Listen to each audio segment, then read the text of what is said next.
We have a favour to ask you. We want to be able to share these inspiring stories of Australian business owning women with as many other business owners out there. If today's episode resonated with you, please share it with a friend who might enjoy it too. And don't forget to leave us a review on your preferred podcast platform. It all helps us to get these amazing stories out to the world. Welcome to Mumbition, the podcast where we celebrate the ambition and achievements of women in business, motherhood, and everything in between. I'm your host, Carrie Kwan, and today we have a very special guest joining us, Julie Garis, the founder of Simple Split Financials. Julie is a true champion for women, particularly those navigating the challenging experience of separation and divorce. Through her business, Simple Split Financials, she provides invaluable support and guidance, helping women gain financial clarity and confidence during one of the most difficult times in their lives. Julie has been an incredible member of the Mums & Co community over the years, and she's referred so many talented women to join us. Last year, she was a key sponsor for Be Empowered, where she supported our amazing conversation with Tracy Hall, the author of The Last Victim. Julie, it's such a pleasure to have you on Mumbition today. Welcome. Thanks, Carrie. It's been a long time coming. I've been meaning to do this for a while. Now, we love making business connections. Please, can you share with us your 30-second elevator pitch so that we can share your business with our network? Thanks, Carrie. Try and make it 30 seconds. My passion is really to help women going through separation and divorce, to support them through the financial aspects. That's the property or financial settlement process. So I meet my clients where they're at on their journey, whether they're thinking about separating or have already started the process. As you appreciate, it's an incredibly tough time, emotional, overwhelming, and very messy. So I work with my clients to simplify the process, educate and empower them, and so that they can make hopefully informed decisions to move forward and thrive financially. The reason I'm so passionate about what I do is because 10 years ago, my marriage ended in a whirlwind of emotion and had two little kids juggling life. And I understand the overwhelming confusion and the fear that surrounds it all. So my career background is in finance and forensic accounting. But at that time, I was so emotionally overwhelmed that that experience helped a little bit, but it wasn't enough. And in hindsight, knowing what I know now and the connections and the people that are out there to help, I would have done things very differently. And essentially, that's why I started my business, to help people navigate this process financially. I can hear and I could see you, Julie, as you even just cast your mind back to that experience. I always in my eye. Yes, you did. And, I'm sorry you had to go through that experience, and how remarkable it is that you are able to pull from that and then now have a business which helps other people navigate that really daunting process. Because I did want to ask, how does your business actually help through that? Yeah. I actually feel really privileged to be able to do this work. My business helps women, but saying that, I have had male clients as well. But predominantly the people that gravitate towards me are women who come to me either directly, they are planning to separate, they want to get their ducks in a row, so they're in that very early thought process of doing it, or they have separated, whether that's been instigated by them or by their ex-partner. And I work with them in a number of ways, I guess, essentially educating them about the property settlement process, and really there's a bit of counselling in there, a lot of detailed financial analysis, working through documents, explaining concepts to them because they want to understand. They want to understand sometimes if they haven't been privy to what's gone on financially in their relationship. That might be by choice or just by, unfortunately, financial coercion, and that is a thing that is coming out these days a lot more. But for whatever reason, they're in a position that they just want to really understand what happened so they can make those informed decisions and not look back with regret about what they end up agreeing to. So I get those clients coming to me directly. I work with them and I will refer them to family lawyers that I trusted. They're my trusted advisors in this space. I'm very clear on my boundaries about I'm an accountant, I'm not a lawyer. So when that time is right, I refer them to somebody that I really trust in that space. And then I can continue working with them if that suits the circumstances. I guess the other way I help is I get referrals or family lawyers contacting me, and they might have identified a financial issue that needs a forensic analysis. Just something Okay. that, dig a little deeper into this, map out a little bit more what's going on in this situation. And for those lawyers, they can see the value in having someone like myself doing that process and then working with them closely like their advisor. And that works really well with some of the lawyers that I work with. Can you Also, just explore a little bit more about that? Because I was like reading your background and thinking, okay, forensic accountant. That kind of implies another level of scrutiny and investigation. And could you just explain a little bit about that a bit deeper? yeah, I guess forensic accounting, and my background was, in working in the big four firms where we had big fraud investigations or we did litigation support work, which was slightly different to what I'm currently doing now. But essentially, it's just digging really deep and understanding what's happened, putting that puzzle together. That's how I like to frame it with my clients. Let's map out what's happened. Let's follow through any issues that they might have. It might be, my client might suspect that there's been a gambling issue or there's been money that they just have no idea where it's gone. So it's following the trails of that sort of thing. It's a lot of different ways that I help, but basically just getting to the bottom of any financial issues that might be of concern to either the client or the lawyer.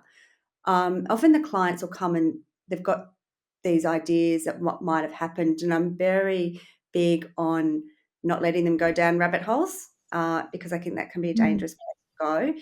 But saying that, if they really truly want to do something and want to understand it, I will caution them and say it might not get you any more money at the end of the day. It's not going to find a pot of gold down there, but as much as they want to and be guided and work with them in that way as well. And just I actually go to people's houses and sit with them and go through documents and things. Right. It's fascinating, and I think that's part of it. There's so many decisions that you have to make when you're going through this process. It's exhausting. So I can just imagine how much, you're when you come in and you actually have that lens of I'm just establishing the facts, helping you collate information, get a clear picture of what's going on. It must be such a huge relief to have someone like you by their side in that process, because often I think a lot of I'm not generalizing here. I actually have invested quite heavily in my financial understanding over the last decade or so, not in the early years of and so I know where I'm monitoring transactions, like just not for anything. My husband's amazing. It's just more that I want to know like where I can allocate, but I'm not sure if everyone is at that point where they have the interest or the awareness. Yeah, going back to what you said, the words decision fatigue comes to mind when you were talking a bit earlier about there's so much emotion and things. I can help come and set out the facts and really help them with that decision fatigue. And the financial literacy side of thing is a big thing. Like it's something that's missing in a lot of ways, and it's not taught in schools. It's a big thing that I'm going, why isn't this stuff taught in schools, males and females, not just to women? But really, life goes on, and people, establish roles in relationships, whether it's, that often my clients happen to be the ones that have taken on the childbearing roles, may or may not have worked. The husbands or their partners have been primarily the income earner, and they've had the relationships with the accountants, the financial advisors, and it's just, what, it's all good until it's not. So why would they necessarily think to go and ask about all of this stuff? I think it's very important to do that, but you know they don't often think that way. And then all of a sudden the rug's pulled out from under them. They might have instigated it. The husband might have, whichever way, but they're left in a way that they just don't have the knowledge to navigate this process confidently. So there is a big education part of this. And I think once I can help them get through and work with their lawyers and get through this part of it, the next step is to bring in financial advisors to get that that future planning done as well. So I'm a big proponent of getting people in a community involved. And I wish I'd known it 10 years ago that it's not just your family lawyer that can help you. There's communication experts in high conflict situations that can really help. There's advisors that are specialists working with women going through this. I think I've found some really trusted people that I can refer my clients to, and Oh, that's what I love. And even my, people in health and well-being, it's just key. The other day I met a client. I went to her house. I referred her financial coach, an advisor, and happened to have an accountant at the same practice. Her friend needed somebody who could help with the communication in a high conflict thing. So I ended up leaving about 4 referral things there. Now, that they don't need that all right now, but I just want people to know that when that time is ready, when they're ready for that thing, there is this community of people. And what do they say? It takes a village. It's all that sort of stuff. It really is true. Whereas I've seen the landscape change, particularly from when I went through it 10 years ago. I had a lawyer, but he, I'm not saying he was a bad lawyer at all, but emotionally I wasn't even ready to communicate with him, and I didn't know anyone that was divorced. So it was that feeling of being really alone and vulnerable. And so that's why I just want that sense of empowerment. but also to know that that's the time when you shouldn't be alone, right? You shouldn't be alone, and there is support. Reach out to one person. It's the right person. That can open other doors, and they can help you out there too. Okay, so let's cast your mind back to the first major business milestone that you had. Why did it feel like such a great achievement? Yes, the answer is I don't know when I started my business that I had big milestones. I was sort of jumped in at the deep end going, I want to leave corporate life. I don't want to do this anymore. I can see there's a different way for me and I want to help women going through this thing.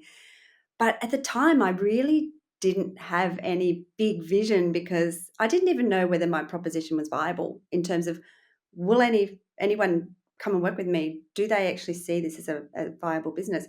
Will family lawyers refer to me, all that sort of thing? So I don't think I did some initial planning, but I think I was so conservative in what I was thinking. I was like, if I can just make enough money to pay my rent, then that's my first milestone. And it happened and it's continually evolved. So in terms of other milestones, yeah, I'm not That quite could be sure. it. That could be you It was started.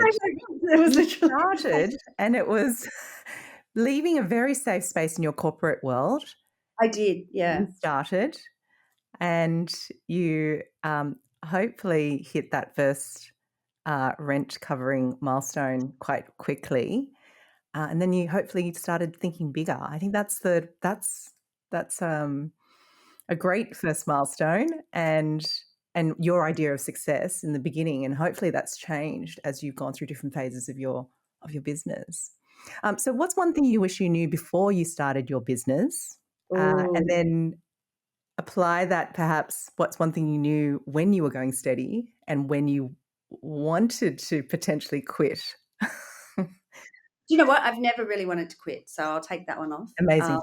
Yep. I sort of came in and I thought this is the way I'm gonna go forward and just gonna keep going until so there wasn't a thought of actually really quitting consciously. I don't think it although saying that, I probably did question a couple of times, but not really.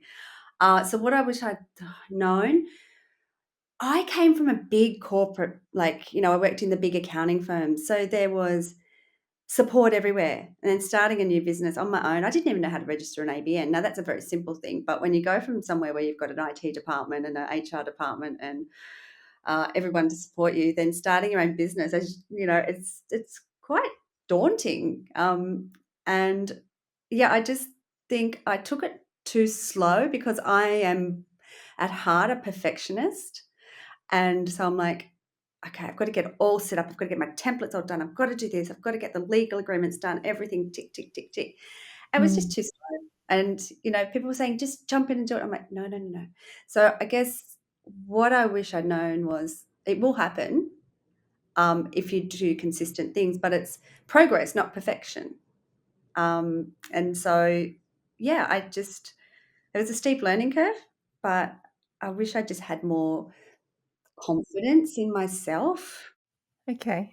Yeah. And that's progress, not perfection, is actually the best piece of advice, because as long as you're moving in the right direction, you've got it 70, 65%, like you gotta get in there and get feedback, because things are Yeah. moving so quickly nowadays that I think if you don't do something, and you wait and you wait, you could actually have Mm, missed the timing. A lot of business is about timing, or maybe you invested too much time in it and you could have focused it elsewhere, which is what you need to do because you need to do all the things, mm. um, processes and finding clients and your systems and your workflows and hiring potentially and all those things. And also things like where I started off thinking my business was going to look like, I thought it was gonna sort of, "Oh, this is what I'll start doing." It's now taken a much bigger, leap forward in, initially I wasn't really even focusing on the forensic work, and now it's like a probably 50% or more of my business, and it's just, "Oh, okay." And then so as you get out there and meet people, I wish, and I'm a big networker. I love it. So, and it's funny because I look back and see the people that I met initially. Some of them I'm still in contact with, but a lot of them was like, I just went out and met so many people, and now I look back and go, oh, it's a few that I still keep in contact with, but it just evolves. So it's like, just jump in for the journey. And yeah, it's exciting, but it is daunting when you're starting out and trying to make your rent. So, yeah. And what about when things were going a bit more steady? What's one thing you wish you knew? Just to enjoy the ride, probably. Not to worry constantly, because that's what I did. It still was like, "Okay, just go with it." Beautiful message. Productivity is something that we're always trying to aim for. You know, we're single mums, we're busy mums, and there's all the mental load to integrate with your business, driving your business. So, from a productivity sense, what's one way that you've maybe disrupted yourself on how to boost productivity? Mm. I'm not sure if this is the right answer for this, but very on point for me right now because it's all to me about my morning routine, how I set up my day. So, and I feel that, productivity flows from how I start my day. And I've got a very strict morning routine where I get up. I'm at the moment, I don't know if you've heard, I'm doing The Artist's Way by Julia Cameron, and they do morning pages where you get up and you journal for 3 pages a day. And it's just free flowing thought that comes out on the pages, and it's amazing what can come out.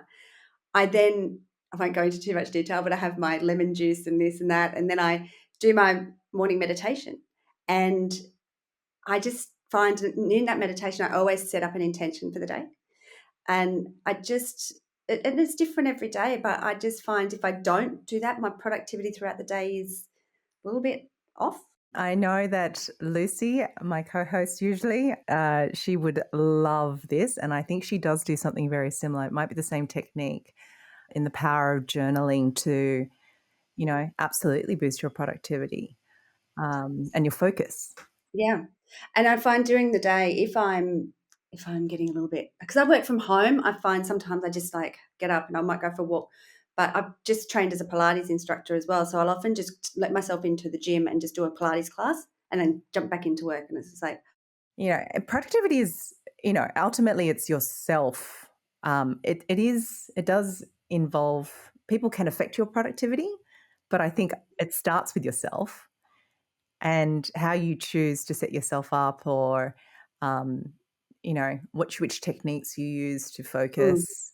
And a lot of us have heard of the Pomodoro technique, where we're like doing concentrated blocks of time.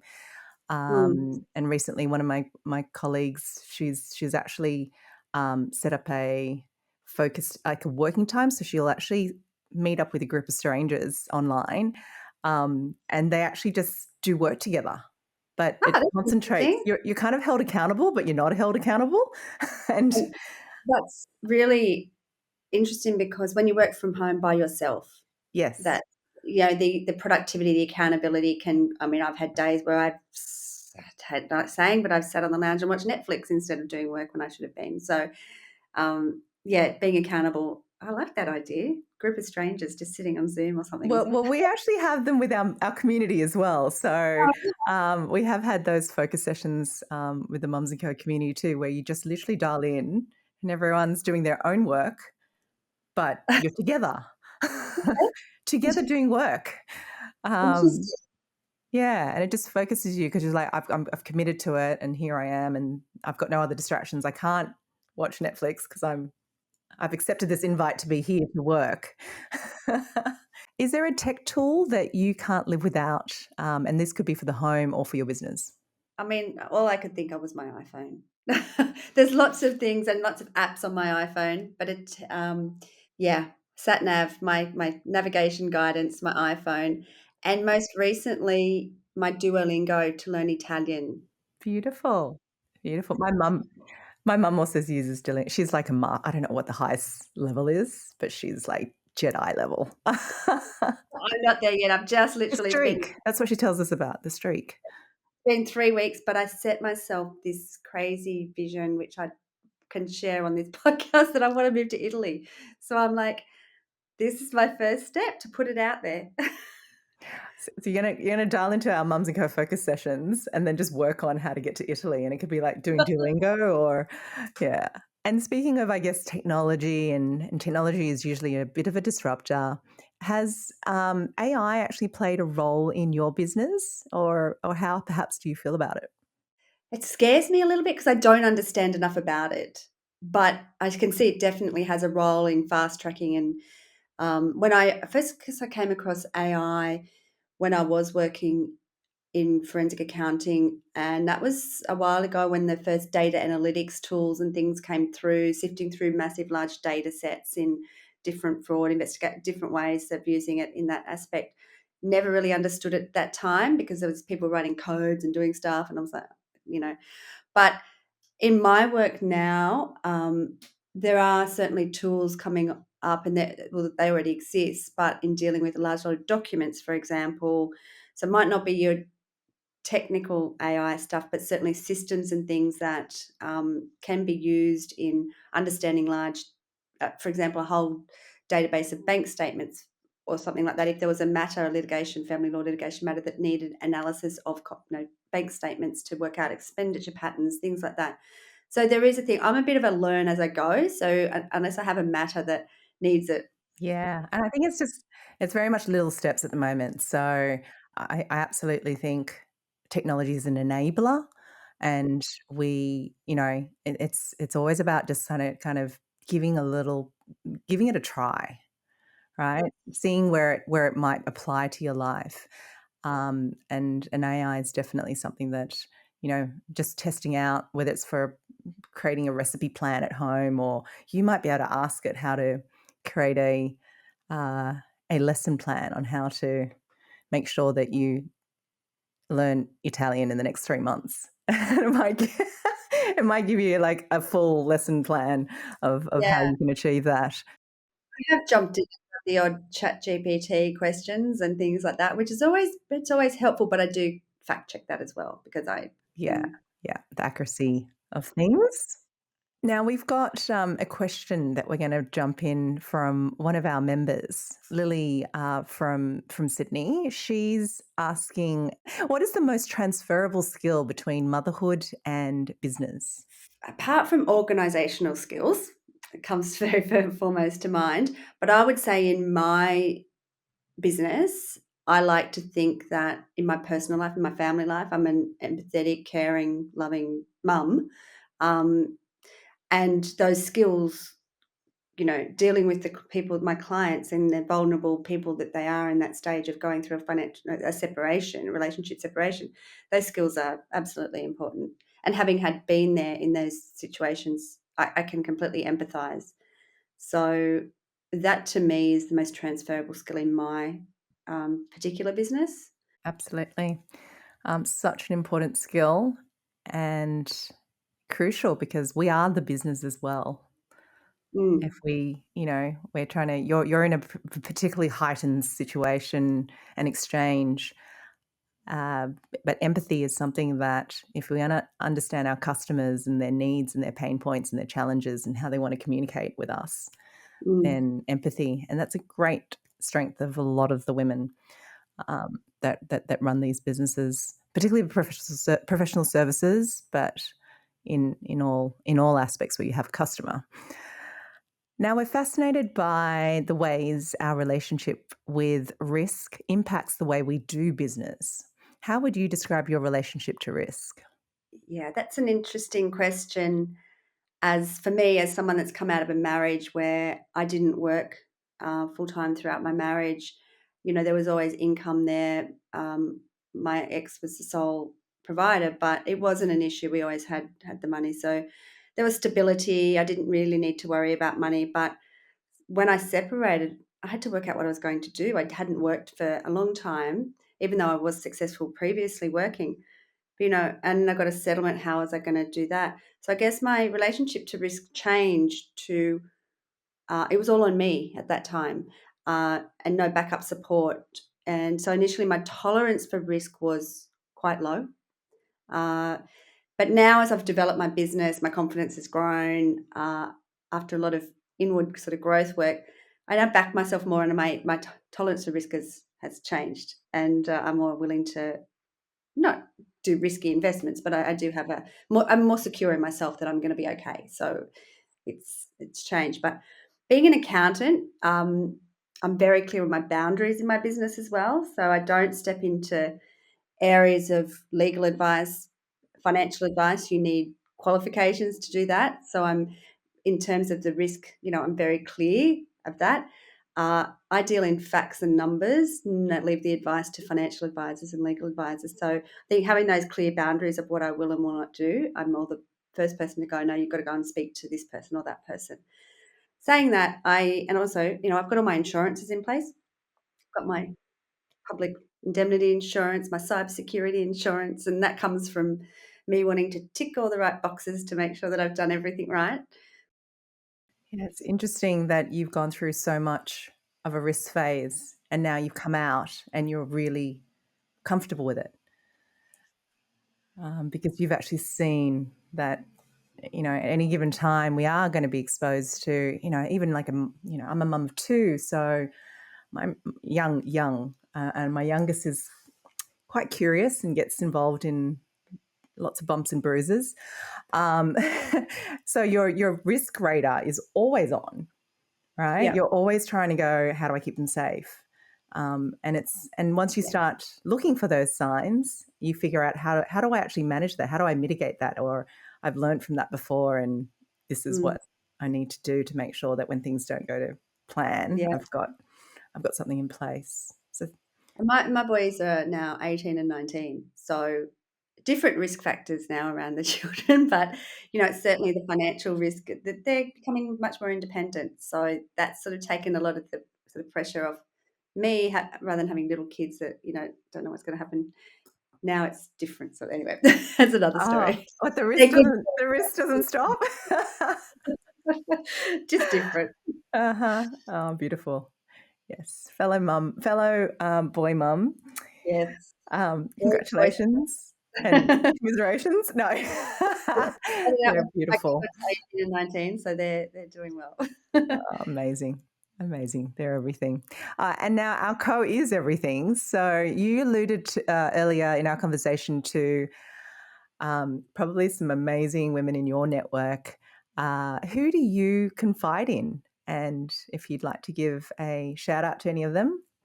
My inner circle of close girlfriends, my personal, for a personal vent, or even in business advice as well, because some of them support me in my social marketing.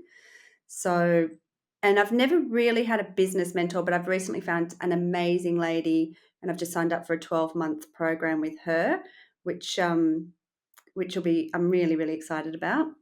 So yeah, I mean, there's lots of people. Helene Sarakis is an awesome social media website lady. Marianne Mentis works closely with her. They've been big supporters of my business, plus a whole bunch of girlfriends that just mean everything. So yeah, And then the wider network of people as well. I mean, I could name a dozen people. That's like or more. I mean, yeah. Yeah. It's hard. It's hard. You don't want to forget anyone, but And amazing. last port of call to listen to me is my dog, George. He's 15 and he's a bit deaf, so he's quite happy to sit there and look at me.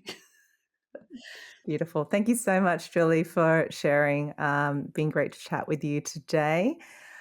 And thank you for joining us on Mumbition today. If you'd like to find out more about Julie Garis, you can find her on our Mums & Co membership directory. And we hope today's story has inspired you. And we'd love to help support you on your journey in 2025. Mums & Co helps women in business grow. And we have 3 tiers of membership that provide strategic advice, access to deep networks, and opportunities to be more visible. Head over to mumsandco.com.au for more details. And if you've enjoyed this podcast, please make sure to tell someone about it or drop us a review. We love hearing your feedback. We read every single bit that comes through, and it helps other women in business find us so that we can support their business journey too.